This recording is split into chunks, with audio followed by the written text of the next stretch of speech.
toi. Seigneur éternel, notre Dieu, nul n'est égal à toi. Tu as dit de prêcher ta parole à toute occasion, favorable ou non.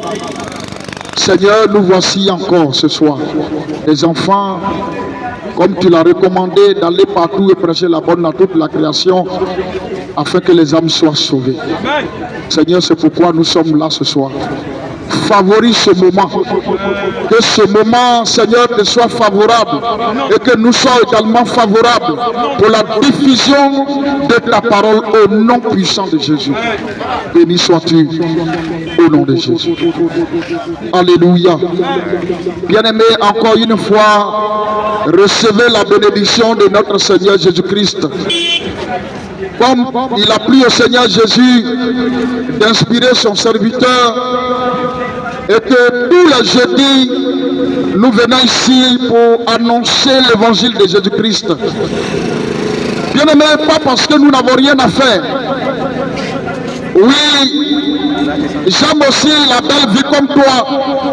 J'aime aussi les belles choses comme toi. J'aime aussi avoir les bonnes choses de la vie. J'aime aussi aller chercher de l'argent. Je cours également comme toi, je crie comme toi, à la recherche d'un mieux-être ici-bas. Mais si je consacre ce bout de temps sous la pluie et le soleil pour prêcher l'évangile de Jésus-Christ, c'est parce que il y a une nécessité quelque part. Jésus est le sauveur de l'humanité. Nous courons après tout ce bien du monde, mais nous allons le laisser un jour pour partir. Regardez sur la terre des hommes ici. Lorsqu'on part en voyage, on ne va jamais avec nos biens. Qui peut me dire ici qu'il voyage souvent avec sa maison? Si ce n'est souvent une voiture qui est un moyen de communication. Qui voyage avec sa maison ici? Qui voyage avec ses cours? Bien-aimés, nous devons d'abord chercher Dieu. C'est la raison pour laquelle nous jeunes, nous nous mettons partout sous la pluie, dans la boue pour annoncer Jésus-Christ, qui est le salut de nos âmes. Je suis venu ce soir m'adresser encore à deux personnages. Il y a le premier personnage à qui je vais m'adresser personnellement. C'est celui-là qui n'a pas encore connu le Seigneur Jésus comme son Seigneur, son sauveur personnel. Jésus-Christ n'a pas une religion. Jésus-Christ n'a pas une religion. Jésus-Christ n'a pas une religion. Jésus, il est le véritable Dieu créateur des cieux et de la terre. L'Esprit de Dieu qui s'est fait de chair, fait homme et qui a habité au milieu des humains. C'est pourquoi ne le comparez pas à n'importe quel prophète. Jésus n'est pas qu'un prophète. La parole de Dieu dit qu'il est la partie visible du Dieu invisible. C'est pas ton camarade. Il est la partie visible du Dieu qu'on ne voit pas. C'est pourquoi, même ce petit passage-là, nous tous on a été à l'école, mais tout le monde ne comprend pas ça. La parole de Dieu, la parole de Dieu s'est faite homme, s'est fait humain, s'est fait chair et a habité au milieu des hommes. Ça là, on n'a pas besoin de doctorat pour comprendre ça. On n'a pas besoin de faire théologie pour comprendre ça. Mais Dieu a fait grâce à des gens pour comprendre cela. Quand tu es né pour être sauvé, tu vas beaufuir, tu finiras un jour par comprendre ça. Sinon, celui qui est devant vous ici, plus philosophe que moi, tu meurs dans le temps. Parce que mes parents, mes frères qui m'ont parrainé, mon frère qui m'a parrainé dans le temps, en tant qu'enseignant philosophe et bouddhiste, il ne pouvait rien contre lui. Mais on ne court pas avec Jésus. Aujourd'hui, le Seigneur l'a dompté. Le Seigneur Jésus l'a dompté. C'est pourquoi souvent je dis, il y a ce qu'on dit, il y a le chien qui a vu la panthère et celui qui ne l'a jamais vu n'ont pas la même façon de courir. Les gens parlent sans connaît même de savoir de qui il parle.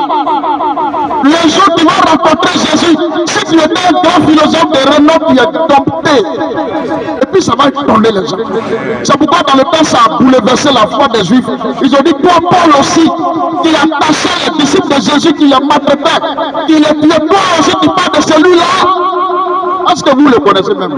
Il dit, il n'est pas venu seulement pour ceux qui sont justes, mais il est venu pour ceux qui sont malades. Et ce n'est pas d'une maladie physique dont il s'agit. Alléluia. Ma soeur, toi qui n'as pas encore accepté Jésus, il faut le faire. Mon frère, toi qui n'as pas encore accepté Jésus, il faut le faire. Jésus, il est le véritable Dieu créateur des cieux et de la terre. C'est lui qui est le sauveur de l'humanité. Sinon, qui est-il ici? C'est lui qui doit revenir encore pour juger les vivants et les morts. Parce qu'il ne s'agit pas de parler de quelqu'un sans le connaître. Jésus n'est pas qu'un prophète. Un prophète. Regardez dans ce monde entier aujourd'hui, du nord au sud, de l'est à l'ouest, au centre, partout, à l'occident, partout. Quand on veut donner une date historique, on dit qu'on va avant ou après Jésus-Christ. On n'a jamais dit après tel prophète. Ça ne vous dit pas quelque chose? Tous ces grands philosophes qui parlent. Quand ils veulent donner une date historique que tout le monde connaisse, ils disent tel nombre d'années avant ou après Jésus-Christ. Mais pourquoi ils ne savent pas la partie là? Ils n'ont pas coupé la partie là. Voici qui est Jésus. Il est la partie visible de Dieu visible. C'est pourquoi tous ceux sont faits dans son nom. Son nom est au-dessus de tout nom. On n'a jamais censé demander au nom d'un prophète. Il ne fait rien à ça. Tu peux aller voir un marabout du quartier, tu vas poser avec lui, tu vas dire Dieu. Vous allez parler tous deux de Dieu. Lui-même va te dire ni à la sonna, ça va marcher. Quand Dieu veut, mais quand tu vas lui dire Jésus, il va dire il connaît qui est Jésus. Même les démons croient ce nom et elles-mêmes ils tremblent. C'est nous, on dort, on mange, on n'a pas des yeux pour voir, pour connaître qui est ce monsieur. Quelqu'un à sa naissance, les magiciens sont allés l'adorer. Les mages ont vu son épaule en Orient et ils sont allés l'adorer. Toi qui ne vois pas, rien qui est assis là, et tu dis, Jésus, je connais, c'est un prophète, c'est le fils de Marie. Les sorciers sont allés l'adorer. Un enfant, ils sont allés l'adorer. Combien de prophètes les mages ont adoré? Dans les livres saints là, montrez-moi un seul prophète que les mages sont allés adorer. Jésus est réel. Jésus est réel. Il sauve encore. Assemblé pour le salut de ton âme. Jésus n'est pas dans la religion. Jésus n'est pas une religion. Jésus est la partie visible du Dieu que tu ne vois pas. Tu as pas vécu. Tu as tout fait sur la terre ici. Tu n'as pas accepté Jésus, tout sera en vain. Et il y a une parole souvent qui blague les hommes de ce monde. Moi, mon cœur est bon. C'est que je sais, Dieu dit de faire du bien. Dieu a dit d'être bon. Dieu dit de faire du bien. Moi, je donne ma nourriture aux pauvres. Moi, j'aide les orphelins. Je fais ceci, cela, c'est bon. Tu es charitable, c'est pas mauvais. Mais tout ça là, si tu n'as pas accepté Jésus, que tu meurs, ton âme va où? Tu ne seras pas sauvé. Sans Jésus, il n'y a pas de salut. Sans Jésus, il n'y aura pas de salut pour ton âme. Il faut qu'on se dise la vérité. Leur vie est déjà venue. Où les vrais adorateurs doivent adorer Dieu en esprit et en vérité. Nous n'avons pas intérêt à vous mentir. Tu n'as pas accepté Jésus, tu es mort. Tu ne seras pas sauvé. C'est difficile à digérer, mais c'est une vérité. La vérité fait tellement mal. Lui-même Jésus là, c'est à cause de la vérité ils l'ont tué. Parce qu'il disait dit fils de Dieu. Il n'a même pas dit je suis Dieu. Simplement fils de Dieu parce qu'ils ont connu le langage. Que Dieu vous bénisse. Accepte Jésus aujourd'hui, n'anticipe pas ton cœur. Jésus est le même hier, il est le même aujourd'hui et il est le même éternellement.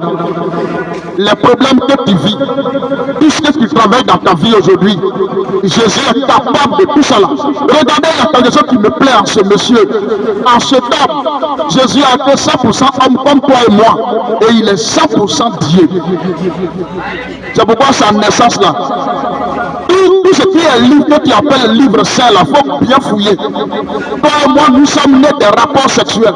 C'est le seul qui n'est pas né de rapports sexuels. Et il n'y a pas quelqu'un qui va contester cela. Ça doit t'interpeller. Alléluia. Jésus est réel. Jésus est réel. Accepte-le aujourd'hui. Moi, mon père est déjà bon. Si tu veux faire donner toute ta vie, tout ton argent en banque, il faut prendre tout ton argent, tu vas aider tous les orphelinats. Mais tu n'as pas Jésus au dernier jour, ce sera en vain. Il faut que je te dise cette vérité. Il y a un homme dans la Bible qu'on appelle Corneille, qui faisait du bien aux pauvres, qui faisait l'aumône aux pauvres. Mais comme Dieu voulait qu'il soit sauvé, Dieu ne sait pas, qu'il n'a pas croisé ses bras, il va dire, le jour où Corneille va mourir, il monte au ciel. Dieu a dépêché son ange vers Corneille pour dire, tout ce bien que tu fais là, je vois, mais il faut faire venir mon serviteur dans ta maison. Et il va envoyer ses gars d'aller chercher l'apôtre Pierre. Et Pierre va venir lui donner son baptême au nom de Jésus. Acceptez Jésus comme votre Seigneur, votre Sauveur, et prenez votre baptême. C'est votre passeport pour le ciel. Alléluia. Que Dieu vous bénisse. Je pense que mes frères ont déjà tout dit. Ils ont déjà tout dit. Je ne serai pas long. Je suis venu te dire simplement, à toi qui n'as pas encore accepté Jésus là. Jésus, ce n'est pas de l'amusement. Jésus, ce n'est pas une religion. Quand tu entends le nom de Jésus là, c'est pas de l'amusement. Regarde, tu peux aller partout. Tu vas dire Dieu, Dieu, Dieu, Dieu, Dieu. Mais le nom de Jésus, là, une fois ce nom est prononcé, il y a un déclic, il y a un bouleversement. Tout le monde ne veut pas entendre ce nom-là. Regardez, dans ce monde aujourd'hui, c'est le nom qui est le plus combattu. Dieu vous bénisse, maman. C'est le nom qui est le plus combattu aujourd'hui. Tu peux aller parler de Dieu, tu vas parler de tes philosophies, tu vas faire des démonstrations, des techniques, de quoi. Mais une fois que tu parles de Jésus, non, tout le monde t'attaque. Ça doit vous interpeller. On est lapide d'un arbre qui porte de bons fruits. Jésus est le sauveur de l'humanité. Jésus est le sauveur de l'humanité. Jésus est le sauveur de l'humanité. Et à vous aussi, mes frères, je vais terminer par vous. À vous qui êtes déjà dans la foi, gardez votre lampe allumée. Parce que les temps sont finis. Jésus est à la porte des nations. Le Seigneur revient bientôt. Il ne faudra pas que le diable vienne vous ravir ce que vous avez obtenu de plus précieux pendant des années. Parce qu'aujourd'hui, quand nous lisons 1 Timothée dans le verset 1er, la Bible dit, l'Esprit dit expressément que dans les derniers temps, plusieurs vont abandonner la foi pour s'attacher à des esprits de la séduction et à des doctrines de démons. Aujourd'hui, il y a des doctrines qui ne viennent pas de Dieu. Mais il faut suivre un prophète vivant pour que tu sois sauvé. C'est écrit où? Non, il faut suivre un pasteur pour être sauvé. Aujourd'hui, il y en a d'après et ils font des délivrances au nom d'un pasteur, d'un prophète. La Bible a tout dit, nous, on n'est pas étonnés. C'est pourquoi lui-même a dit en 2 Jean chapitre 1 à partir du verset 9 à 11. Quiconque va plus loin et ne demeure pas dans la doctrine du Christ, il n'a pas Dieu. Tu ne peux pas être intelligent que celui qui a créé sa chose. Tu ne peux pas être intelligent que Dieu lui-même. Tu ne peux pas être trop spirituel que Jésus. Garde ta lampe allumée. Garde ta foi. Obéis surtout à la voix de Dieu. Ne regarde pas aux gens pour construire ta vie. Même si c'est un pasteur, même si c'est ton frère, c'est un évangéliste, quand tu le vois, peut-être qu'il vit quelque part, un peu mal, un peu mental. Hey, ne regarde pas sa vie pour construire ta vie chrétienne. Arrange-toi pour que tu aies une vraiment relation étroite avec le Seigneur Jésus. Cherche plutôt à plaire à Jésus que de chercher à plaire aux hommes. Parce qu'un jour, les gens pourront te renier, les gens pourront t'abandonner. Mais Jésus ne pourra jamais t'abandonner. Jamais. Alléluia. Que Dieu vous bénisse. Acceptez Jésus pour le salut de vos âmes.